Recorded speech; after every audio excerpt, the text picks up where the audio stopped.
तो स्वागत है। प्राइवेट कर्मचारियों के लिए बड़ी राहत यहां पर मिलेगी। जिन प्राइवेट सेक्टर के कर्मचारियों ने 15 साल की नौकरी पूरी कर ली है या करने वाले हैं, तो अब उनको भी पेंशन की राशि सरकारी नौकरी वालों की तरह मिलेगी। हर महीने सीधे उनके खातों पर जाएगी। ये अब तक का बड़ा अपडेट है, बड़ी राहत यहाँ पर प्राइवेट सेक्टर के कर्मचारियों को लेकर। तो वीडियो में अंत तक बने रहिएगा। ईपीएफओ पेंशन को लेकर नए नियम 2026 से संबंधित खबर है। 15 साल की प्राइवेट नौकरी पर इतनी पेंशन मिलेगी। तो 2026 में ईपीएफओ के नए पेंशन नियम अभी तक आधिकारिक तौर पर अधिसूचित नहीं हुए हैं, लेकिन सरकार पेंशन योजना यानी कि ईपीएस 95 में बड़े बदलाव कर सकती है, जिससे प्राइवेट नौकरी करने वालों को रिटायरमेंट होने के बाद ज़्यादा पेंशन मिल सकती है। अगर आपने 15 साल की प्राइवेट नौकरी कर लिया है तो नए नियमों के तहत आपकी महीने की पेंशन आज के मुकाबले काफ़ी ज़्यादा हो सकती है।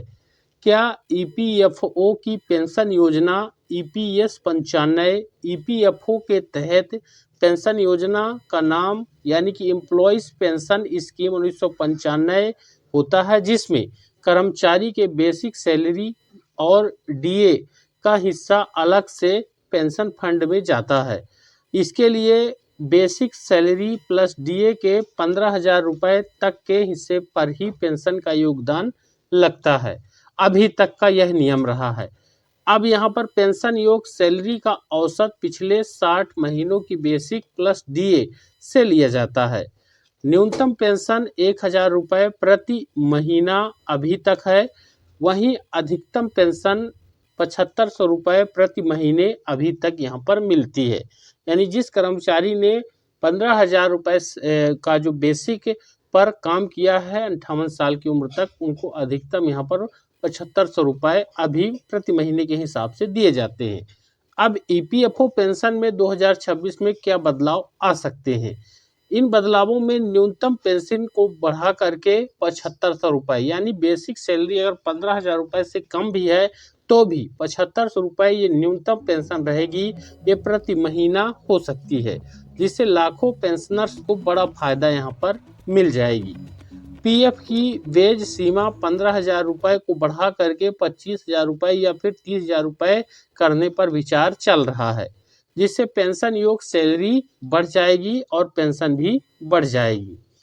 अब ऐसा माना जा रहा है कि पीएफ वेज सीमा बढ़ने पर प्राइवेट सेक्टर के कर्मचारियों की पेंशन आज के मुकाबले लगभग डबल दोगुनी हो सकती है।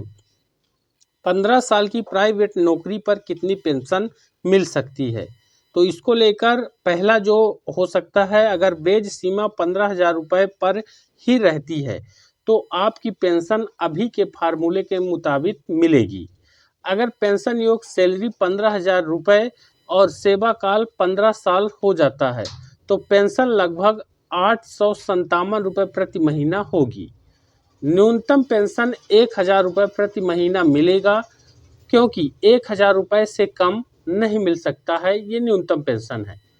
अब जो दूसरा स्टेप रहेगा, अगर बेज सीमा बढ़कर 30,000 रुपये कर दी जाती है तब क्या असर पड़ेंगे, जिसमें पेंशन योग सैलरी 30,000 रुपये तक ली जा सकती है। साथ ही बेसिक सैलरी 30,000 रुपये और सेवा काल 15 साल है तो पेंशन लगभग 1,714 रुपये प्रति महीना हो सकती है अभी के नियम के मुताबिक। अगर सरकार न्यूनतम पेंशन 7,500 रुपये तक बढ़ाती है तो 15 साल की सेवा वाले लोगों को भी नए नियम के तहत ज़्यादा पेंशन मिल सकती है, ये शर्तों के अनुसार है। इस वीडियो में जो जानकारी आपने देखा है, इसमें 15 साल की नौकरी पर कितनी पेंशन मिलेगी। अगर आज के नियमों के मुताबिक 15 साल की प्राइवेट नौकरी करते हैं तो आपकी पेंशन कम से कम 1,000 रुपये प्रति महीना मिलेगी। अगर ईपीएफओ 2026 में वेज सीमा बढ़ाता है और न्यूनतम पेंशन 7,500 रुपये कर देता है तो ऐसे लोगों को 2,000 रुपये से 3,000 रुपये तक या फिर उससे ज़्यादा पेंशन मिल सकती है। शर्त और नियम लागू होंगे और उसी के अनुसार यह काम होगा।